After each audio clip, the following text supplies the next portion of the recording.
Welcome to LOA Today. I'm Walt Thiessen here with life coach Cindy Chavez. Today is Wednesday, October the 16th, 2019. Happy Neville Day, everybody. It's 4 p.m. New York time and 1 p.m. Los Angeles time. That's 9 p.m. London, 5 a.m. in Tokyo, 6 a.m. in Sydney, Australia. Wherever you are in the world, thank you for joining us for another episode of LOA Today, your daily dose of happy. And I'm happy that Cindy's back and we're back to talking Neville stuff again. I mean, 2 weeks of withdrawal is really rough. It really is. It's all in your imagination. I know. That's the worst part. I'm imagining this stuff. It's like, oh, wait a minute. No, I'm the one who... Oh, no, it's me. Oh, no. Right. Oh, my goodness. Well, it's good to be back and good to be ready for some more Neville. And we figured out before we got started that we didn't actually finish Chapter 8 last time. So we're going to cut into the middle of that. And it took us a little bit to figure out, okay, where were we? Which story have we read? Oh, yeah. It's so crazy. Like, when you announced the date, it's like Wednesday, October 16th. Yeah. And where did it go? Right. Where did it go? And I know a client was speaking with me about this, and we agreed that every year we say the same thing. It starts getting close to the end of the year, and we're like, oh, my goodness, where did the year go? And every year it seems like it goes by a little bit faster, especially as compared to when we were kids. Oh, yeah. Where if it was Monday and something great was happening on Friday, it took forever for it to get here. So I'm working on, doing some time collapsing here. It's like, right? Like we can have time go at the speed we need it to go, I think. And so I do think that. Yes, I agree with you.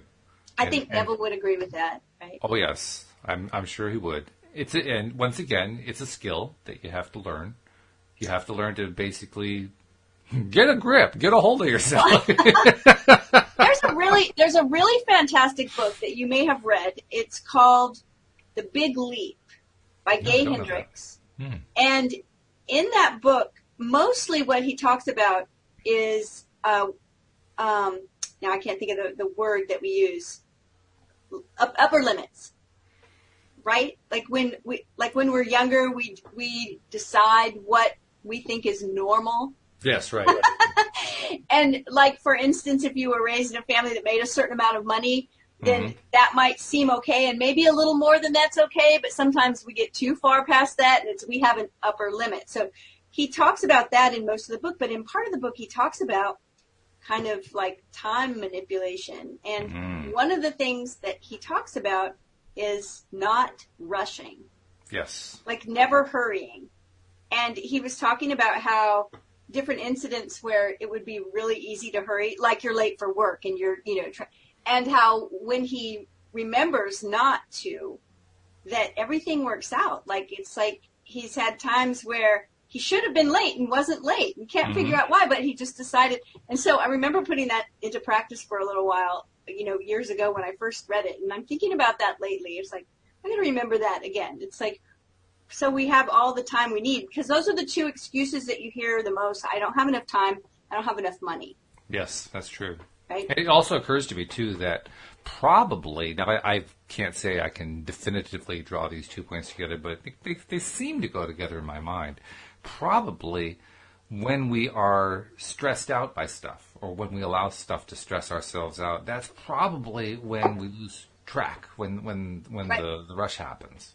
If you notice, during times when you feel rushed, and like you said, stressed and rushed, most of that sort of like rushing around is internal. Yes. Right? Even when we're not physically rushing around, we can have that sense of like urgency and sense of having to rush around and stress. And I remember working on a project one time this year where I had a deadline and I had to get it done, and I had waited a little bit longer than I wish I would have waited, and I was really crushed for time, and I recognized it was really causing me to feel, I was feeling stressed out about it. Oh my gosh, how am I going to get all this done in this little amount of time? And I remembered all of this, and I just decided to calm my inner self down, to like, and I kept saying to myself, I'm going to do this in a relaxed way, and it's going to get done, and it'll be fine. And it was. Yes. So yeah, we can do that. That's a good thing to remember. It also occurs to me that one of the purposes of meditation is to slow us down. Slow us down, right? To basically reduce the world down to breathing full breaths and just focusing on one thing and relaxing the mind and all that. And that inevitably is going to seem to slow time down just because we're focusing on this very easy thing. I tell you, about 10 years ago, I had I do not have the same practice now, but at the time I was meditating for an hour a day, and it seemed ridiculous at first that I would be able to fit that in, but it seemed like I had more time. Mm-hmm. It's like it expanded my sense of time because I wasn't rushing around trying to fit everything else in, and I was still doing that every day, and it was like, what happened here? It's like time expanded. Yeah. It's interesting because I've been kind of experimenting with this over the last few days. The breathing thing particularly came to my mind today as I was driving around doing some errands for the gardening business. And I was realizing that one of the main purposes of meditation is to focus on doing a lot of full breathing, because we do tend to breathe in a shallow way very often throughout our lives. So I decided, I was going to take advantage of that while I was driving, just do some full breathing while I'm driving. I mean, I can pay attention to the road and breathe at the same time. I've done that for years. So right? It's a difficult thing. But as I was doing that, I was immediately feeling more relaxed, which in traffic is always a good thing to do, to feel relaxed. And when I was done, I came home, or actually to the office, which is the same thing, and had an issue going on that had been, it was part of like 2 or 3 issues that had all been tying together, and one of them had a really interesting law of attraction ending to it. I told a story a couple days ago, but this is more stuff tied into it. And it was more opportunity to feel stressed, more opportunity to get really upset about things that weren't working out, that should have been working out, but they weren't working out. But I just finished this breathing thing while I was driving. And when I got back here, I started to make the contact I had to make that I'd been kind of dreading, and try to get the thing ironed out. And talk about things falling into place. The whole thing started off as a complete mess, and within like an hour, everything had just kind of fallen into place on its own. And I thought, wow, was the breathing part of that? It must have been. But it was just amazing how it just kind of just settled in. It was like it was literally the story of chaos falling into order within an hour's time. Yeah. It reminds me of, I do this product every month for the new moon cycle. Right. Yeah. And one of the things in the product every month is a meditation. Uh-huh. And one of the things that I always say in a meditation, once it gets to the point where I know the listener is deeply relaxed, is as you relax, events and circumstances in your life are relaxing as well. And I think it's really true. I mean, it happens. Just like you just said. Yeah. It's amazing. It is amazing. Because we're energy, and the energy connected to us follows the energy, and that's amazing. I love that story. I've also been, in the last week or so, really focused on the idea of us as energy, literally a source energy, as Abraham terms it. And how I am choosing to visualize that, or to feel it in me, in my physical body. Because I've been asking myself, okay, so what is it like to be the spiritual part of me in this body? What does that feel like? We just tend to think of ourselves as our bodies. But I have this image that's going on in my head. It's kind of like a light bulb that's on. When a light bulb is on, the light is continuous. It just keeps flowing and flowing and flowing. Now, it has its wavelengths and so forth, but we don't see that. All we just see is this continuity of light. Yeah. And that's what I've been visualizing inside my body. Inside my physical skeletal structure, inside all the tissues, there is this beam of light that is just constantly glowing. That's the way I've been thinking about it. Oh, I love this. And as I've been thinking about that, I've been asking myself, okay, well, does it feel continuous throughout my body? And I realized, there are certain times, certain places where it doesn't feel, there's like a discontinuity. And I'm realizing those are often places where I feel discomfort, or I feel like there's an issue going on or whatever. Right. I now have a way that I didn't have before to truly imagine and visualize what the difference is between health and disease. And I love it. It's like an energy block where there's Exactly. And it's tangible. It's no longer just theoretical. I can actually feel it. And I'm thinking, wow, this is really great. So I don't know where this model's going to go, but I like the start. I like it too. I'm glad you shared it. I love the image of the glowing light inside the container, so to speak. Then it shines out, and if you think about it, every single belief system, every religion, going all the way back has often associated the life in the body with light. Right. Right? We hear when the light has gone out of their eyes, right? Yep. Their health is dim.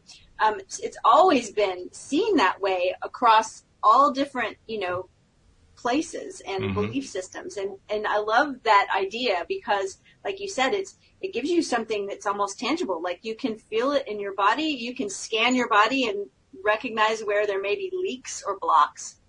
And well, that's the advantage also of the Abraham approach, because Abraham teaches us that a belief is a thought you think over and over again. So if you keep focusing on this concept, which I've been doing, you do start to feel it. I have gotten to the point now where I can feel this light beam. It's not even a beam. It's a glow, I guess.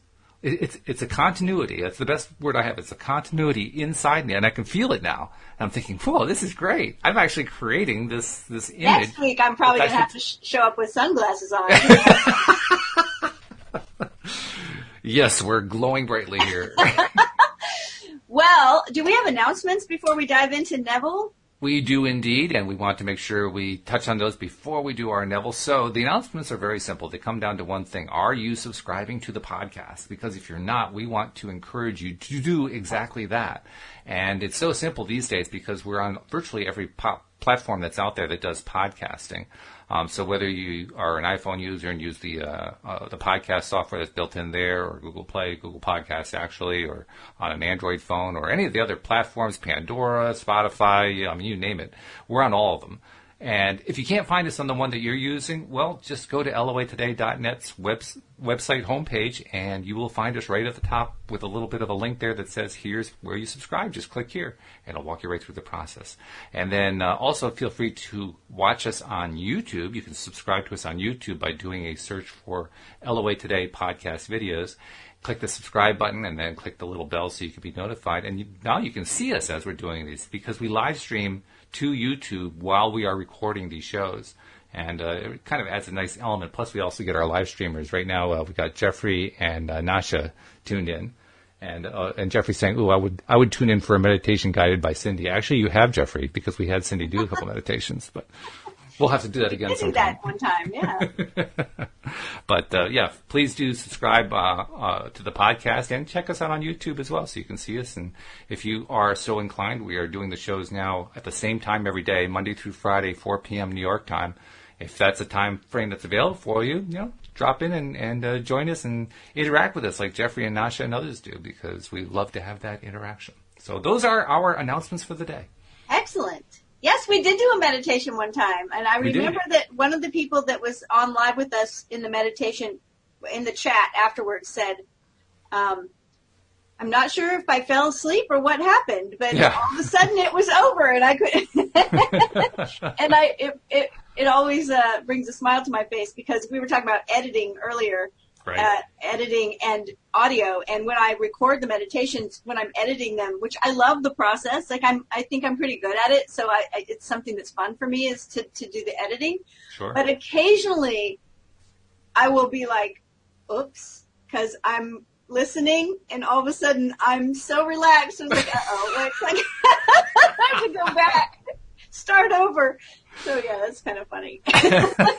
Well, that's like the acid test. If you can put yourself into a trance, you know you're doing well. All right. Oh yeah. Well, the best hypnotists go into trance very easily. So, hypnotism, meditation, all of that. I always say sometimes people get nervous about being hypnotized or about meditation. They say, well, it's kind of scary. I've never meditated before, and I'm afraid that I'm going to go into a trance. And the truth is, all hypnotism is self-hypnotism, right? You always have control when you are meditating. You always can decide to come out if you want to use that word, come out of the trance. It's usually not that deep anyway, but from our normal waking brainwave to the meditative, it's a big shift. So it feels wonderful. It feels wonderful to be deeply relaxed, and we don't give that to ourselves often enough, I don't think. So I'm glad to hear that you're. We'll have to give it to ourselves again. That's all. Yes. We'll just have to schedule time to do that. We'll do it. We'll do it again. All right. So we are in chapter 8 of Neville's book, The Law and the Promise. We almost finished it last week. We read a couple of stories, and then we're going to start with the last story in this chapter. Another story that was probably written as a letter and sent in to Neville. This was way before we could email each other. So this is true.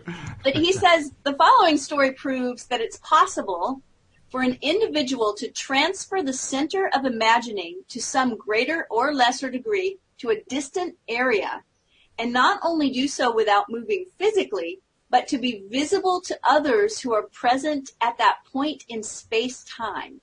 Which fits the title of the chapter, by the way, because I want to remind people the title of the chapter is Through the Looking Glass, and that's exactly what this experience is. It's a through the looking glass experience. Seriously. He says, and if this be a dream, then is all that we see or seem but a dream within a dream, from Edgar Allan Poe. And it's really a fantastic story. The woman writes, seated in my living room in San Francisco, I imagined I was in my daughter's living room in London, England. I surrounded myself so completely with that room, which I knew intimately, that I suddenly found myself actually standing in it. My daughter was standing by her fireplace, her face turned away from me. A moment later, she turned and our eyes met. I saw such a startled, frightened expression on her face that I, too, became emotionally upset and immediately found myself back in my own living room in San Francisco. 5 days later, I received an airmail letter from my daughter, which had been written on the day of my experiment with imaginal travel. In her letter, she told me she had seen me in her living room that day, just as real as though I were actually standing there in the flesh. She confessed that she'd been frightened and that before she could speak, I had vanished.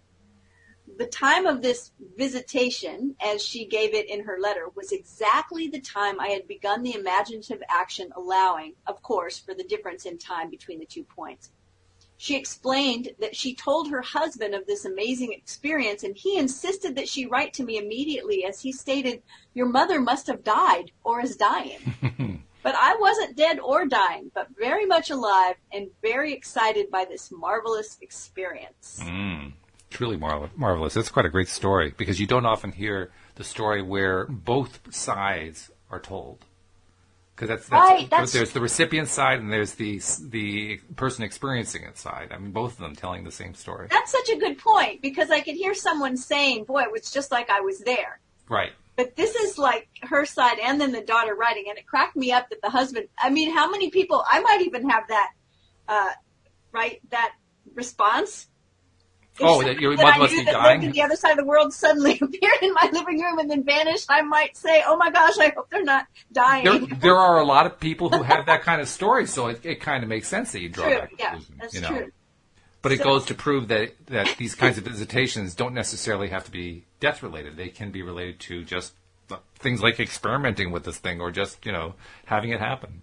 I think it's interesting that she made the comment that she knew this home or this living room, that she knew it intimately. So she was able to imagine all the little details. A couple of the other stories that we've read previously, the person had imagined every little detail. I think I remember someone talking about imagining photos on a table or something, right? Just every little detail. So she was able to really make it real. Yeah, no kidding. In her imagination. Neville says, he uses this quote, nothing can act but where it is. With all my heart, only where is it? He says, man is all imagination. And I love this paragraph. It's very intense. Man is all imagination. Therefore, a man must be where he is in imagination. For his imagination is himself. Imagination is active at and through any state that it is aware of. If we take shifting of awareness seriously, there are possibilities beyond belief. And, I was thinking about how we experience everything. We laugh about this where we say it's all in our head. Mm-hmm. And we go, yeah, the thing is, we just don't know how big that space is in there, right? Right. It's like, and I think about the idea of sitting in a relaxed state with your eyes closed and imagining yourself to be somewhere else. And who says you're not there? Right?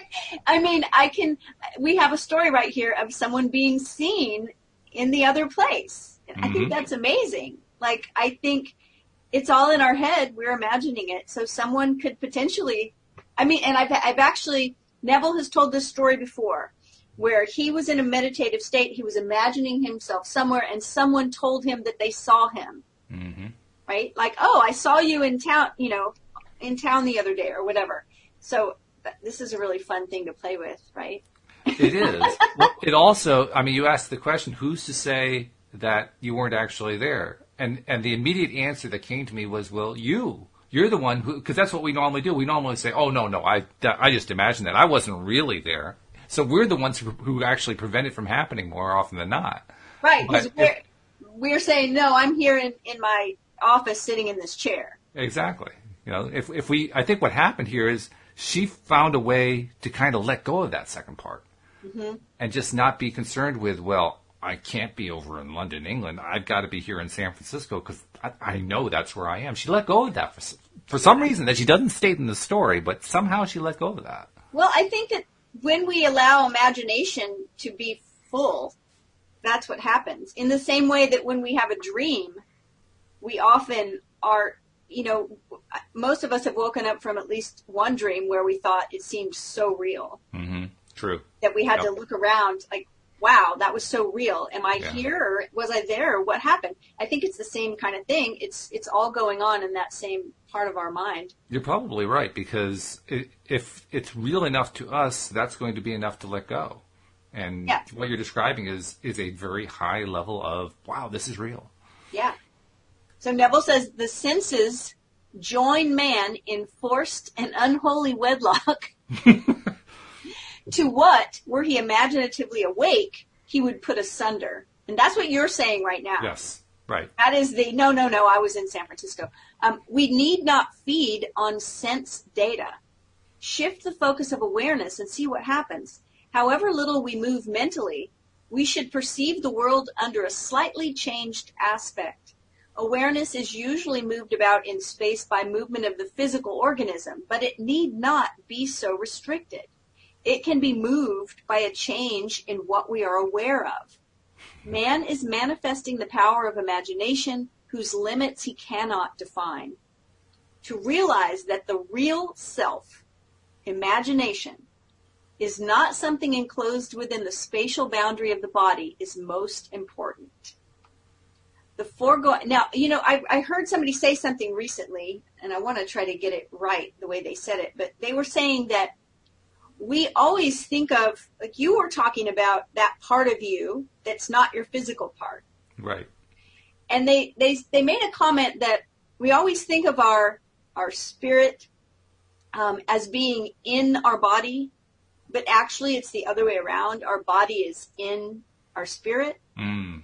And we're bigger than our body, I think, is the idea. Mm-hmm. And that sort of reminds me of what Neville's saying here, is that our real self is not something enclosed within the spatial boundary of our body. Right. Abraham talks about that in a different way. They describe our physical bodies as being extensions of our true selves. In other words, it isn't the equivalent of our true self. It's more like the projection, our true self projecting into the physical world and manifesting as this physical body. That's the extension of ourselves. Yeah, because we often think of this body as like a container. Right. Mm-hmm. And that's limiting. It is. I hadn't thought of it before, but okay. So Neville says the foregoing story proves that when we meet a person in the flesh, that his real self need not be present in space where his body is. It also shows that sense perception can be thrown into operation outside of the normal physical means, and that the sense data produced is of the same kind as those which occur in normal perception. The idea in the mother's mind which started the whole process going was the very definite idea of being in the place where her daughter lived. And if the mother really were in that place, and if the daughter were present, then she would have to be perceptible to her daughter. We can only hope to understand this experience in imaginal and not in mechanical or materialistic terms. The mother imagined elsewhere as being here. London was just as here to her daughter living there as San Francisco was here to the mother living there. It hardly ever crosses our minds that this world might be different in essence from what common sense tells us it so obviously is. Blake writes, I question not my corporeal or vegetative eye any more than I would question a window concerning a sight. I look through it and not with it. This looking through the eye not only shifts consciousness to other parts of this world, but to other worlds as well. Astronomers must wish they knew more of this looking through the eye, this mental traveling that mystics practice so easily. And then he quotes Blake, I traveled through a land of men and women too, and heard and saw such dreadful things as cold earth wanderers never knew. Mental traveling has been practiced by awakened men and women since the earliest days. Paul states, I know a man in Christ who 14 years ago was caught up to the third heaven, whether in the body or out of the body, I do not know. God knows. Paul is telling us that he is that man and that he traveled by the power of imagination, or Christ. Now, this is the time that we remind anyone listening that we take out the Neville decoder ring and we remember that when Neville talks about Christ, he is saying Christ is synonymous with our imagination. That's right. And he says that here. Paul is telling us that he is that man and that he traveled by the power of imagination or Christ. In his next letter to the Corinthians, he writes, test yourselves. Do you not realize that Jesus Christ is in you? We need not be dead in order to enjoy spiritual privileges. Man is all imagination, and God is man. Test yourselves as this mother did. Sir Arthur Eddington said that all we have a right to say of the external world is that it is a shared experience. Things are more or less real according to the extent to which they are capable of being shared with others or with ourselves at another time. But there's no hard and fast line. Accepting Eddington's definition of reality as shared experience, the above story is as real as the earth or a color, for it was shared by both mother and daughter. The range of imagining is such that I must confess that I do not know what limits, if any, there are to its ability to create reality. All these stories show us one thing, that an imaginal activity implying the wish fulfilled must start in the imagination apart from the evidence of the senses in that journey that leads to the realization of the desire. Mm-hmm. Very good. Jeffrey raised an interesting point, which I'll treat like a question, although I don't think he was actually asking it as a question, but I'll treat it that way anyway. He says, I wonder if it helps if the seer is thinking of the other person or in an allowing state. What do you think of that? Well, when we look at this particular story, it almost seems like it would be impossible for her not to be thinking of the other person. I mean, if the other person's the reason why I think she's even attempting this, right? Mm-hmm. Mm-hmm.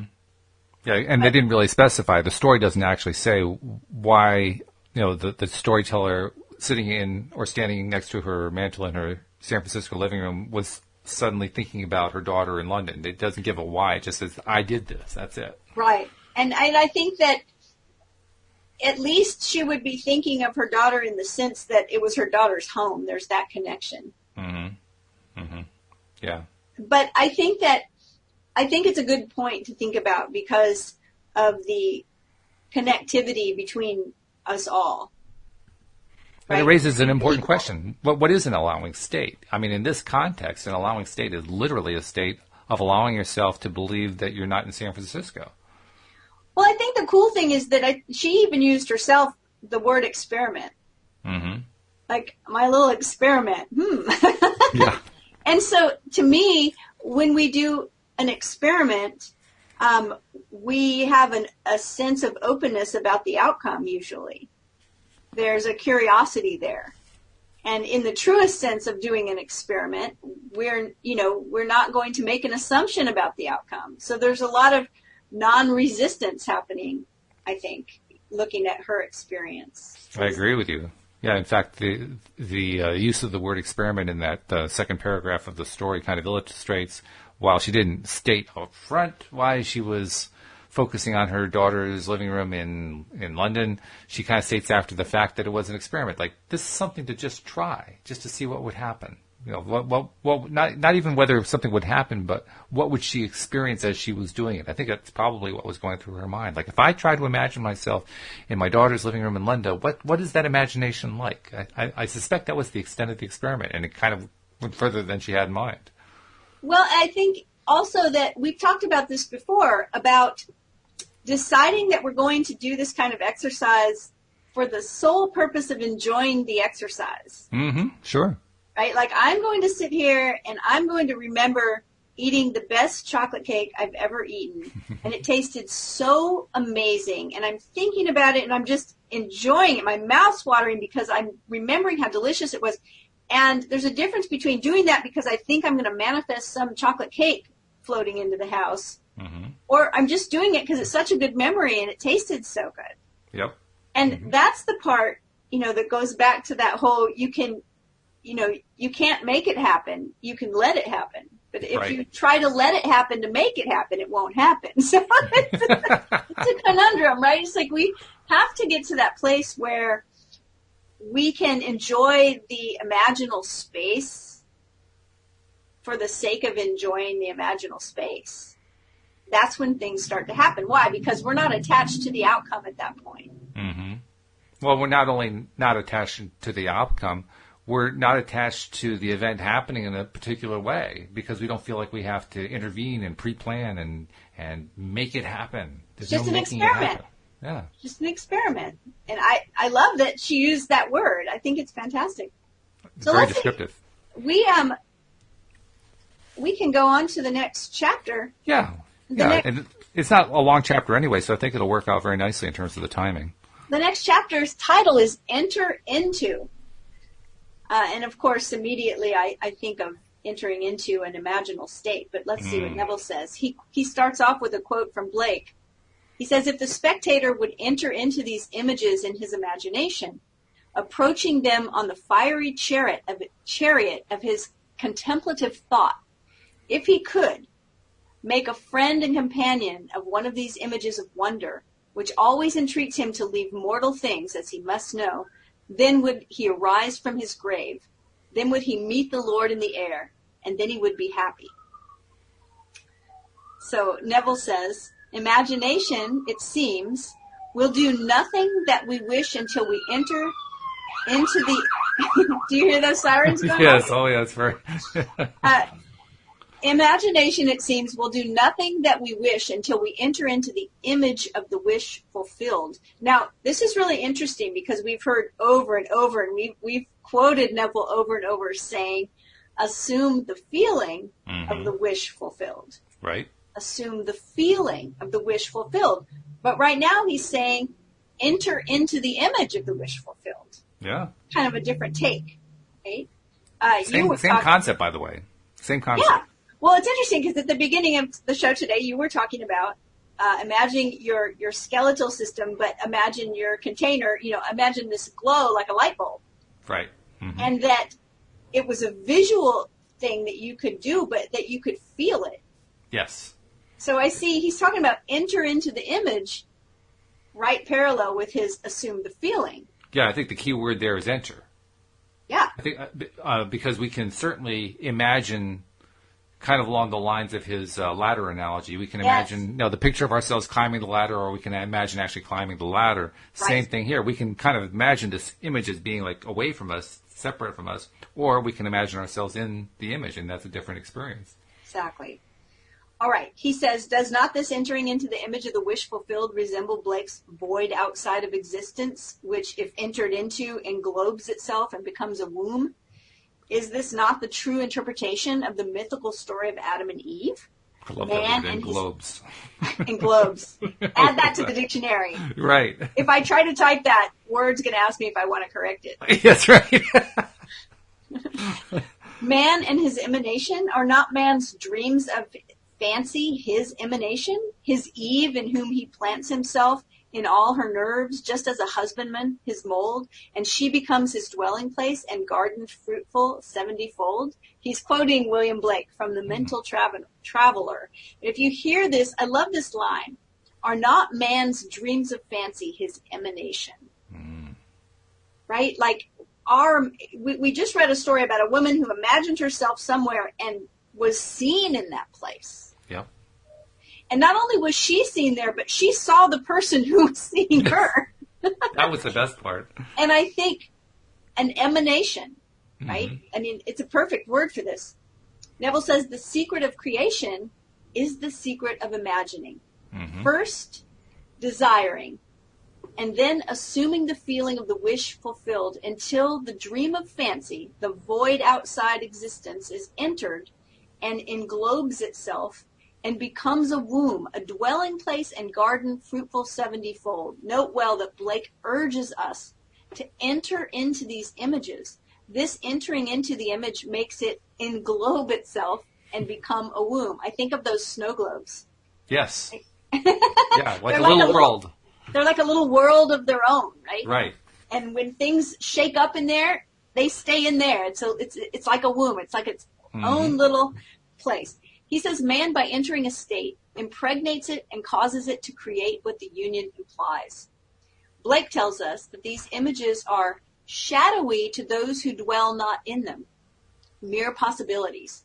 But to those who enter into them, they seem the only substances. All right, so I'm not sure who's writing here, because I don't see a signature. So let me scroll down, because it seems like we're going to go right into a story here. And I was like, is Neville telling the story? Well, I'm seeing a story in my copy, so I think it probably is. On my way to the West Coast, I stopped in Chicago to spend the day with friends. My host was recovering from a severe illness, and his doctor advised him to move to a one-story house. Acting upon the doctor's advice, he had purchased a one-story house suited to his needs. But he now was confronted with the fact that there seemed to be no buyer for his large 3-story home. When I arrived, he was very discouraged. In trying to explain the law of constructive imagining to my host and his wife, I told them the story of a very prominent New York woman who had come to see me concerning the rental of her apartment. She maintained a lovely city apartment and a country home, but it was absolutely essential that she rent her apartment if she and her family were to spend the summer at their country home. In previous years, the apartment had been rented without any difficulty early in the spring. But at the time she came to see me, the season for summer sublets was seemingly over. Although the apartment had been in the hands of a good real estate agent, no one had seemed interested in renting it.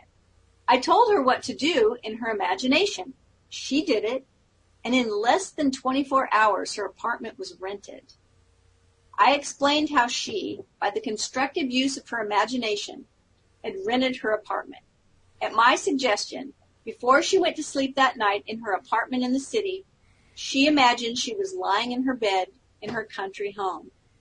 In her imagination, she viewed the world from the country house rather than from the city apartment. She smelled the fresh country air. She made this so real that she actually drifted off to sleep feeling that she was in the country. That was on a Thursday night. At 9 o'clock the following Saturday morning, she phoned me from her country home and told me that on Friday, a highly desirable tenant who met all of her requirements not only rented her apartment, but rented it on the condition that he could move in that day. Not too shabby. I suggested to my friends that they build an imaginal structure as this woman had done. And that was to sleep, imagining they were physically present in their new home, feeling that they had sold their old home. I explained to them the wide difference between thinking of the image of their new house and thinking from the image of their new house. Thinking of it is a confession they are not in it. Thinking from it is proof they are in it. Entering into the image would give substance to the image. Their physical occupancy of the new house would follow automatically. I explained that what the world looks like depends entirely on where man is when he makes his observation. And man, being all imagination, must be where he is in imagination. This concept of causation disturbed them, for it smacked of magic or superstition, but they promised they would try it. I left that night for California, and the following evening the conductor on the train in which I was traveling handed me a telegram. It read, "House sold midnight last." 1 week later, they wrote and told me that the very night I left Chicago, they fell asleep physically in the old house, but mentally in the new, viewing the world from the new home, imagining how things would sound if this were true. They were awakened that very night from their sleep to be told the house was sold. Not until the image is entered, until Eve is known, does the event burst upon the world. The wish fulfilled must be conceived in the imagination of man before the event can evolve out of what Blake calls the void. I like that. That's pretty amazing, right? I especially like the fact that it's a story within a story. Yes, I do too.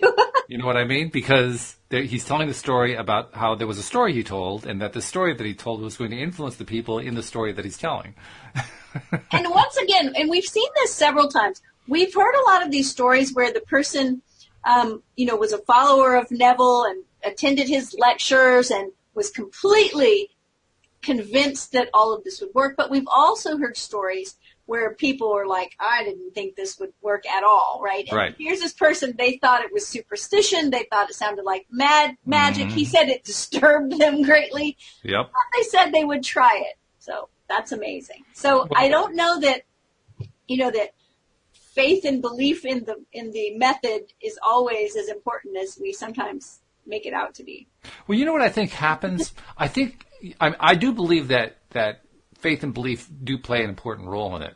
I think what happens is while we are working on building that belief up, we are also doubting. And so it's like we're resisting ourselves as we're doing it. Whereas it's quite possible for someone to just kind of fling themselves into it and say, okay, well, just give this crazy thing a shot. They don't have any resistance built up, so it doesn't take a whole lot of belief, and bang, they're there. Exactly, like the experiment. Like, yes. what's it going to hurt? Yeah. Okay, I'll try it. Yeah. Yep. And then when it happens, it's mind-boggling. And then there has been a story, too, where someone was actually they undertook this as an experiment, but as their intention was to prove it wrong. Mm-hmm. Yep. I'm going to prove that this doesn't work. And I've done that one. I've done that in a variety of different ways, yeah, and been dismayed by the result. Amazing. Yeah. So Neville goes on to say, this next story proves that by shifting the focus of her imagining, Mrs. M.F. entered physically into where she had persisted in being imaginatively. Entered physically, he says. Mm-hmm. So here's the story. Soon after our marriage, my husband and I decided that our greatest joint desire was a year in Europe. This objective may seem reasonable to a lot of people, but to us, tied to a narrow sphere of limited finances, it seemed not only unreasonable, but completely ridiculous. Europe might as well have been another planet, but I had heard your teaching, so I persisted in falling asleep in England. I'm really liking how she's thinking. Yeah. Why England necessarily? I cannot tell, except that I'd seen a current motion picture featuring the area around Buckingham Palace and had promptly fallen in love with the scene. All I did, in my imagination, was to stand quietly outside the great iron gates and feel the cold metal bars grip tightly in my hands as I viewed the palace. And make a note here, you were talking earlier about instead of seeing yourself climb up a ladder, you're actually feeling your hands gripping the sides of the ladder. This is what she did, right? Exactly. She could feel the metal bars of the great iron gates in her hands. For many, many nights, I felt an intense joy at being there and fell asleep in this happy state. Soon after, my husband met a stranger at a party who, within 1 month, was instrumental in securing a teaching fellowship for him at a great university. Imagine my excitement when I heard the university was in England. Tied to a narrow sphere, within another month, we were crossing the Atlantic, and our supposedly insurmountable difficulties melted as though they never existed. We had our year in Europe, one of the happiest years of my life. Great story. I love that story. Yeah, we need to be reminded of these. I think that's why I like stories so much, particularly the Neville stories, but really any stories. We need them. They're like nourishment to just give us the energy to say, you know what, I know that I didn't always maintain my level of conviction, and I didn't really stick to the nightly pattern of imagining myself feeling the wish fulfilled and all that.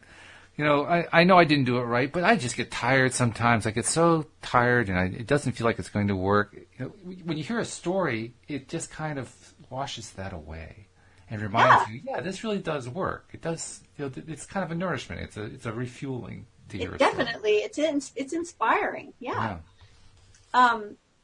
What the world looks like depends entirely on where man is when he makes his observations, and man, being all imagination, must be where he is in imagination. The stone which the builders rejected has become the chief cornerstone. That stone is imagining. I acquaint you with this secret and leave you to act or react. He quotes George Hebert, the Elixir. This is the famous stone that turneth all to gold. For that which God doth touch and own cannot for less be told. So here we go into another story. My home is old, but it is mine. I wanted the exterior painted and the interior redecorated, yet I had no money to accomplish either objective. You told us to live as though our desire is already a reality, and this I began to do, imagining my old house with a brand new coat of paint, new furnishings, new decoration, and all the trimmings. I walked in my imagination through the newly decorated rooms. I walked around the outside, admiring the fresh paint, and at the end of my imaginal act, I handed the contractor a check for payment in full. I entered this imaginal scene faithfully as often as I could during the day and each night before I fell asleep. Within 2 weeks, I received a registered letter from Lloyd's of London telling me I had inherited $7,000 from a woman I had never met. I had known her brother slightly almost 40 years before and had performed a small service 15 years ago for the lady when this brother had died in our country, and she had written to me asking for particulars regarding his death, to which I was able to provide. I had not heard from her since that time. Now, here was the check for $7,000. More than enough to cover the cost of my house restoration, plus many, many other things I desired. What a great story. It occurs to me, two things occur to me about this story. First, this was clearly before the days of DIY and Lowe's and Home Depot. I mean, he had to go to a contractor. That was his only way to do it. That or go to a local general store and buy the paint and try to handle all of it himself without having the Home Depot guys to go to guide you on how to get the job done. So I can understand. I mean, it was a time where you either knew how to do this stuff yourself because your parents had taught you, or you didn't know and you were dependent on somebody else. And what would you say, what year was this?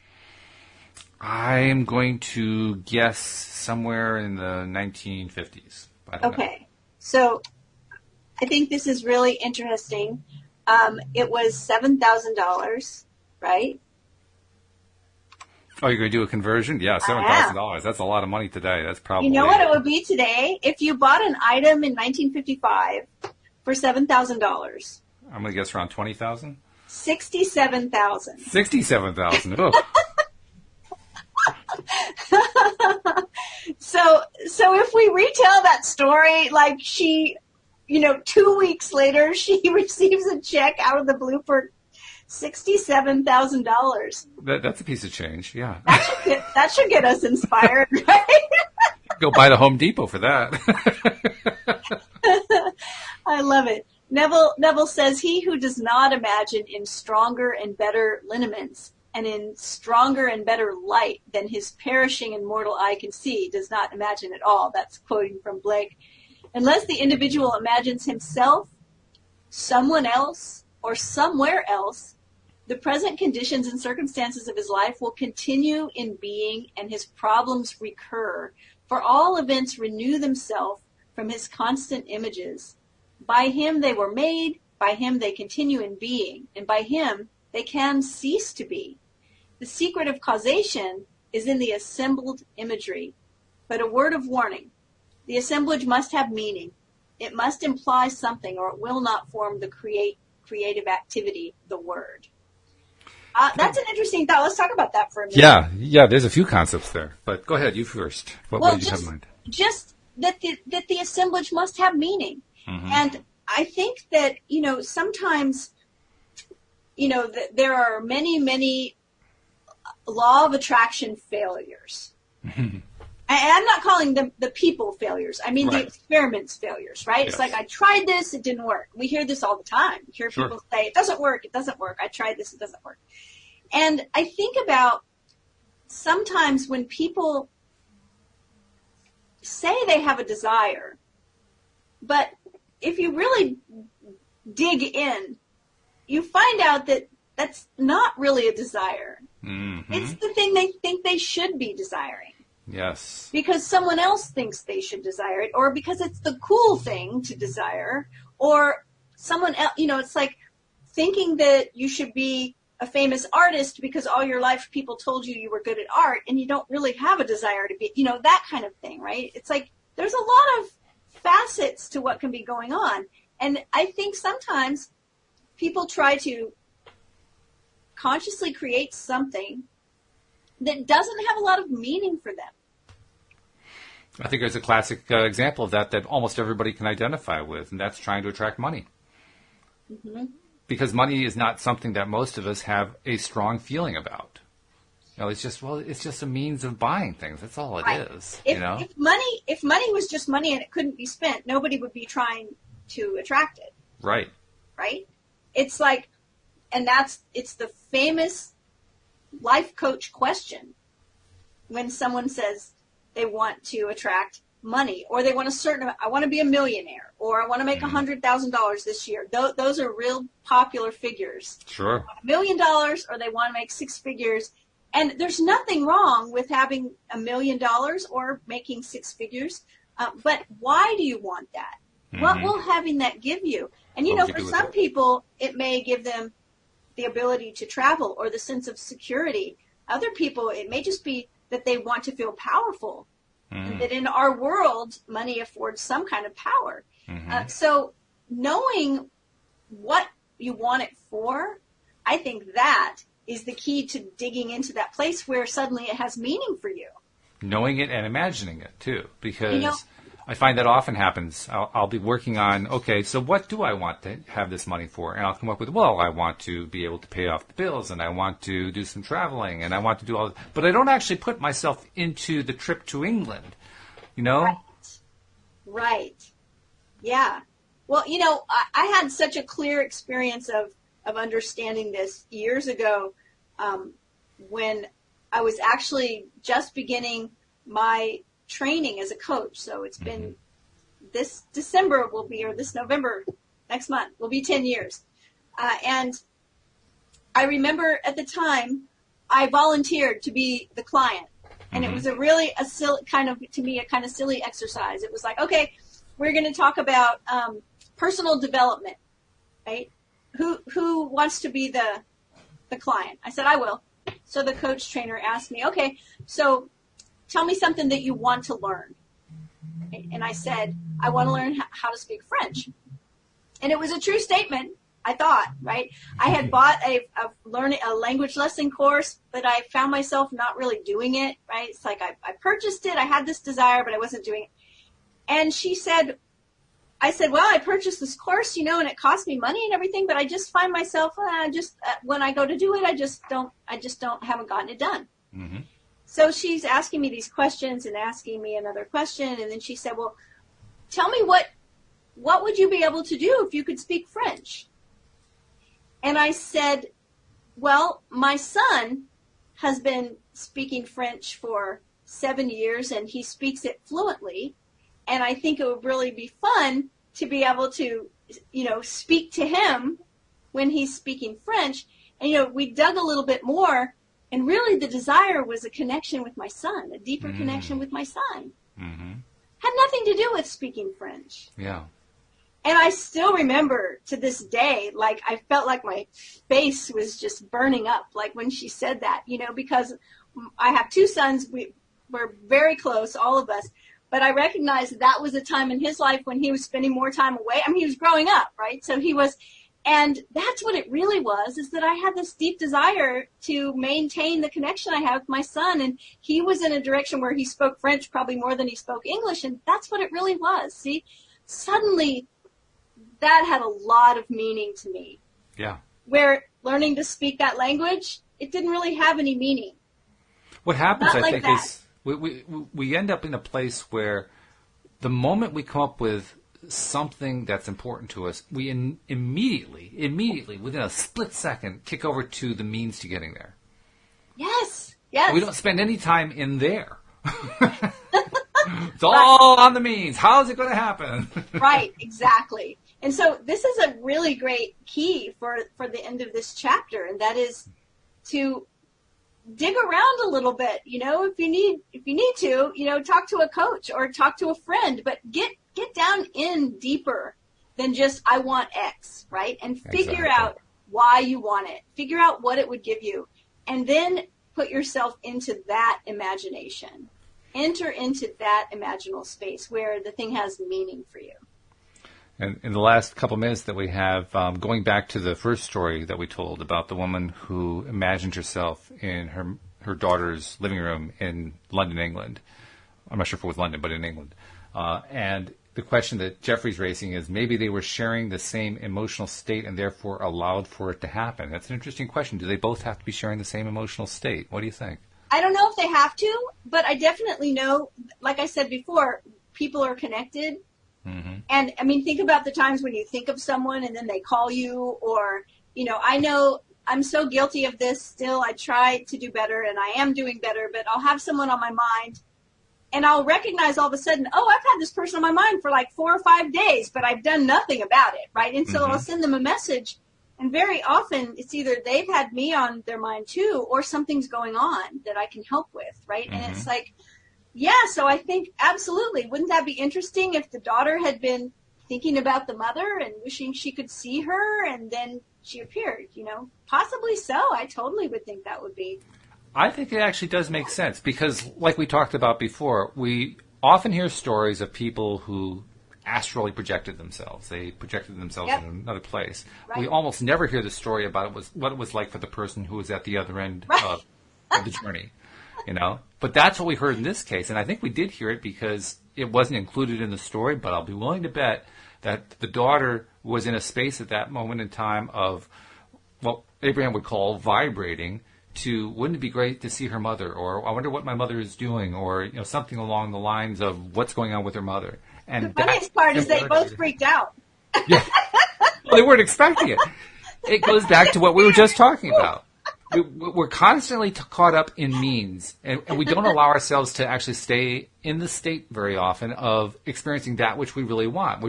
We have so many experiences where we've convinced ourselves, well, I don't always get what I want, so therefore I'm not going to stay there. I'm going to be just focused on means because it's safer, because I that way I won't be disappointed. But you stay in that mindset long enough, when something actually does come through, you say, well, what was that? Right? I love it. That's funny. So, good stories today. I love, too, the fact that we're getting more stories in this book. I can't remember any of the other books having, I'll say, like a density of stories like this one. No, it's just this one. Yeah. It's a good one. So that makes it a very worthwhile book. Well, I'm glad you're back. I'm glad that we're doing Neville stories again. Yeah. And we'll be picking up with chapter 10 next week. Before we go, tell people how to reach Cindy Chavez, the life coach. They can reach me at my website, cindychavez.com, CINDIECHAVEZ.com. You can also find me on Facebook or Twitter or Instagram. I'm all in those places as well. And I would love for you to reach out and say hello. Absolutely. So thank you very much. Thank you, live streamers. Thank you to our podcast listeners as well. And we will see you all next time here on LOA Today. Goodbye, everybody.